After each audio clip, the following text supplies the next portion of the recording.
Welcome everybody, welcome to my channel to English coaching. সবাইকে বলো প্রথম থেকে ক্লাসটি মনোযোগ সহকারে করতে।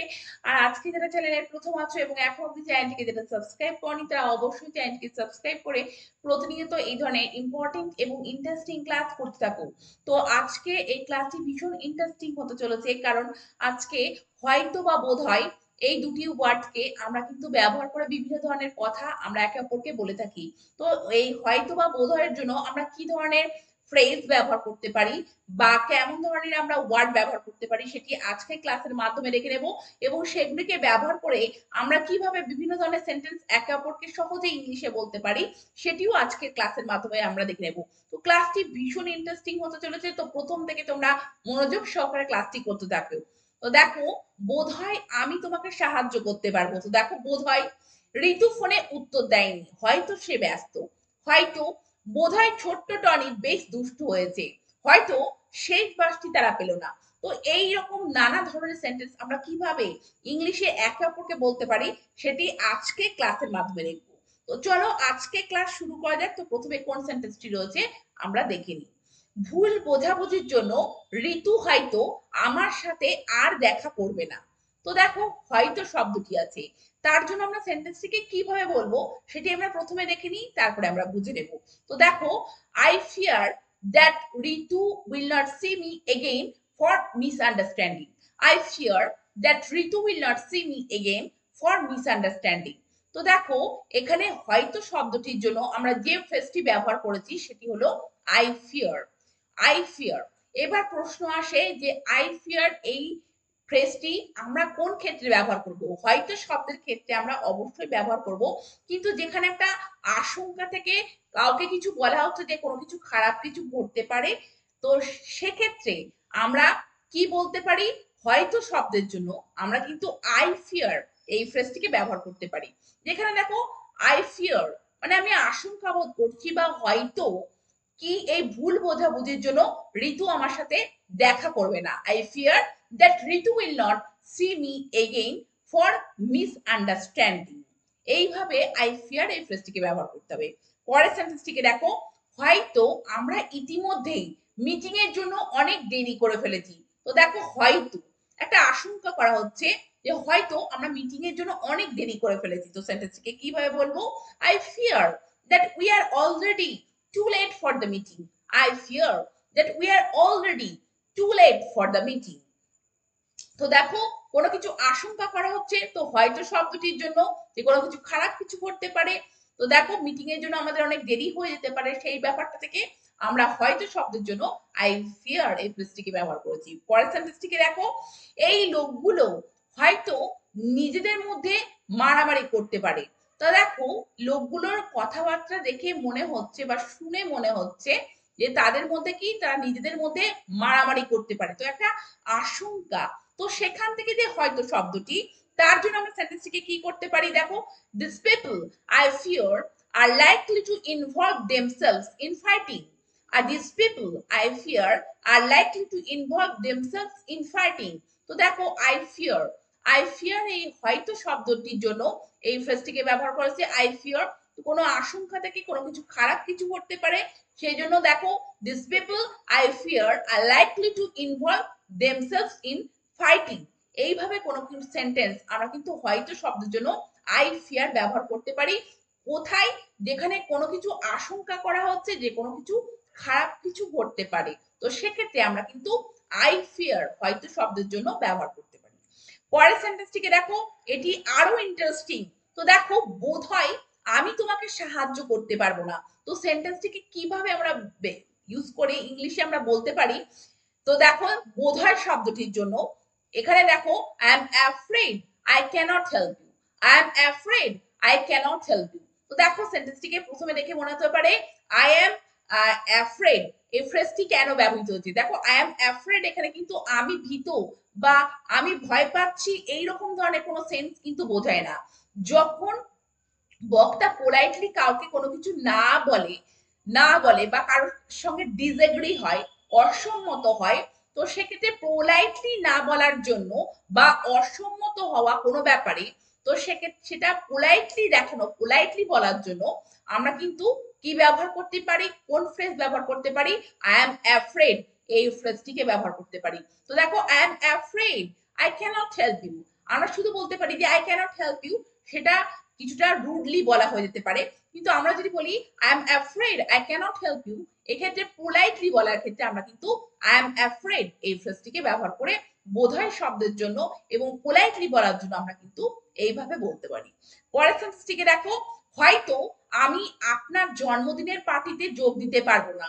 তো দেখো এই যে জন্মদিনের পার্টিতে যোগ না দেওয়া, কোনো কিছুতে রাজি না হওয়া বা পোলাইটলি সেটাকে নাকচ করে দেওয়া, তার জন্য আমরা সেন্টেন্সটিকে কিভাবে বলতে পারি দেখো, I am afraid I wouldn't be able to attend your birthday party, I am afraid I wouldn't be able to attend your birthday party. তো দেখো এখানে কিন্তু আই এম অ্যাফ্রেড এই ফ্রেজটিকে ব্যবহার করা হচ্ছে হয়তো শব্দের জন্য, এবং কোথায়, যেখানে আমরা কোনো কিছু পোলাইটলি নাকচ করে দিচ্ছি সেক্ষেত্রে কিন্তু আমরা কি ব্যবহার করতে পারি, হয়তো শব্দের জন্য আমরা কিন্তু আই অ্যাম অ্যাফ্রেড এই ফ্রেজটিকে ব্যবহার করতে পারি। পরের সেন্টেন্সটিকে দেখো, হয়তো বিভু তার ইতিহাস বই তোমাকে দেবে না। বক্তা বলতে বিভু তার ইতিহাস বইটি আমাকে দেবে, কিন্তু তার সাথে সম্মত না হওয়া, যে তোমাকে কিন্তু বিভু তার ইতিহাস বইটি দেবে না, এই যে অসম্মত হওয়া, সেটি পোলাইটলি বলা, সেই পোলাইটলি বলার জন্য আমরা কি ফ্রেজ ব্যবহার করতে পারি, হয়তো শব্দের জন্য I am afraid I am afraid that Bibhu will not give you his history book, I am afraid that Bibhu will not give you his history book. দেখো হয়তো বিভু তার ইতিহাস বই তোমাকে দেবে না, সেই জন্য আমরা কিন্তু এখানে আই এম অ্যাফ্রেড এই ফ্রেজটিকে ব্যবহার করে এই ধরনের সেন্টেন্স বলতে পারি।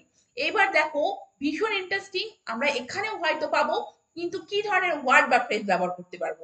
তো দেখো ঋতু ফোনে উত্তর দেয়নি, হয়তো সে ব্যস্ত। তো এখানেও হয়তো আছে, তো এই ক্ষেত্রে আমরা কি ব্যবহার করতে পারি হয়তো শব্দটির জন্য, দেখো হয়তো সে ব্যস্ত, তো এখানে একটা ধারণা করা হচ্ছে যে হয়তো সে ব্যস্ত থাকতে পারে। তো সেক্ষেত্রে আমরা সেন্টেন্সটিকে কিভাবে বলবো, Ritu has not answered the phone so I suppose that she is busy, Ritu has not answered the phone so I suppose that she is busy.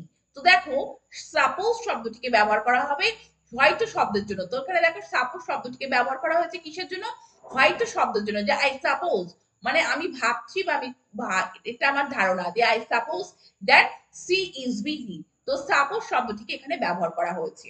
পরের সেন্টেন্সটিকে দেখো, ক্রেতাটি বোধহয় সৎ ছিল কিন্তু দোকানের মালিক তাকে প্রতারক ভেবেছিল। তো দেখো ক্রেতাটি বোধহয় সৎ ছিল, তো সেন্টেন্সটিকে আমরা কিভাবে বলতে পারি, the customer was suppose two be honest but the owner of the shop took him as a fraud. The customer was supposed to be honest but the owner of the shop took him as a fraud. তো দেখো ক্রেতাটি বোধহয় সৎ ছিল, তো সেই জন্য দেখো suppose শব্দটিকে ব্যবহার করা হয়েছে, the customer was suppose two be honest, বোধহয় সৎ ছিল, কিন্তু দোকানদার তাকে কি হিসেবে ধরেছে, দ্য ওনার দোকানের মালিক, the owner of the shop took him as a fraud, প্রতারক হিসেবে ভেবে নিয়েছিলেন।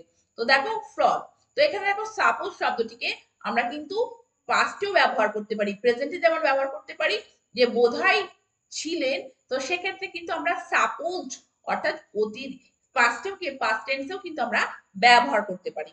পরের সেন্টেন্সটিকে দেখো, হয়তো শেষ বাসটি তারা পেল না, হয়তো শেষ বাসটি তারা পেল না। তো দেখো হয়তো শব্দটি আছে, তো দেখো কিভাবে বলবে, suppose they don't get the last bus, suppose they don't get the last বাস।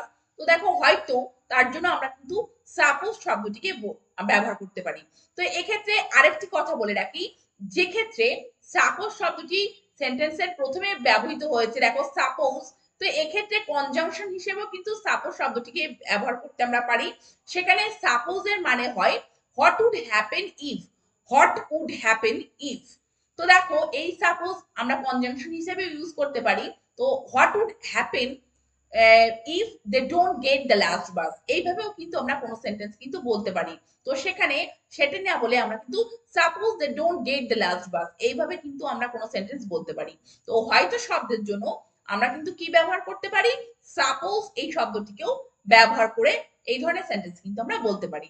এবার দেখো আমরা হয়তো শব্দের জন্য আর কি ব্যবহার করতে পারি, হয়তো রতনবাবু আজ আর বেড়াতে বের হবেন না। তো দেখো, আর হয়তো রতনবাবু আজ বেড়াতে বের হবেন না। তো এই যে হয়তো কথাটা, তার জন্য আমরা কি ব্যবহার করতে পারি দেখো, it seems that Ratanbabu will not go out for a walk today. It seems that Ratanbabu will not go out for a walk today. তো দেখো আমরা ইট সিমস দ্যাট এই ফ্রেজটিও ব্যবহার করতে পারি। এটা আমার কাছে মনে হচ্ছে বা হয়তো শব্দের জন্য আমরা কি ব্যবহার করতে পারি, ইট সিমস দ্যাট। তারপরে দেখো Ratanbabu will not go out for a walk today. পরের সেন্টেন্সটিকে দেখো, বোধ হয় ওই অদ্ভুত জায়গায় আমাদের সাহায্য করার কেউ থাকবে না। তো সেক্ষেত্রে বোধ হয় বা হয়তো শব্দের জন্য আমরা কি ব্যবহার করতে পারি, সিম শব্দটিকে ব্যবহার করতে পারি। তো আমরা এভাবেও সেন্টেন্সটিকে বলতে পারি, ইট সিম দ্যাট, এটা আমাদের কাছে মনে হয়েছিল, it seem that there would be nobody to help us in that strange place. It seem that there would be nobody to help us in that strange place, মানে ওই অদ্ভুত জায়গায় আমাদের সাহায্য করবার মতো কেউ থাকবে না। বোধ হয়, বোধহয় আমাদের এটা মনে হয়েছিল যে ওই অদ্ভুত জায়গায় আমাদের সাহায্য করার মতো কেউ থাকবে না। তো সিমকে আমরা যেমন প্রেজেন্টে ব্যবহার করতে পারি, আমরা কিন্তু পাস্টেও ব্যবহার করতে পারি। পরের সেন্টেন্সটিকে দেখো, বোধহয় ছোট্ট টনি বেশ দুষ্টু হয়েছে। তো দেখো বোধহয় শব্দটি আছে, তো সিম শব্দটিকে আমরা এক্ষেত্রে ব্যবহার করতে পারি এবং সেন্টেন্সটিকে কিভাবে বলতে পারি, little Tony seems to have become quite mischievous. Little Tony seems to have become quite mischievous বা কোয়াইট নটি, যে ছোট্ট টনি বোধহয় খুব দুষ্টু হয়ে গিয়েছে। তো seems to have become quite mischievous বা আমরা নটি বলতে পারি। তো দেখো এখানে সিম শব্দটি ব্যবহার করা হচ্ছে। তো তোমরা দেখলে আমরা কত রকম ভাবে হয়তো বা বোধহয় শব্দের জন্য বিভিন্ন ধরনের ওয়ার্ড বা ফ্রেজ ব্যবহার করে বিভিন্ন ধরনের সেন্টেন্স কিন্তু আমরা একে অপরকে ইংলিশে বলতে পারি। তো তোমরা এই ধরনের সেন্টেন্স অবশ্যই একে অপরকে ইংলিশে বলে প্র্যাকটিস করতে থাকো।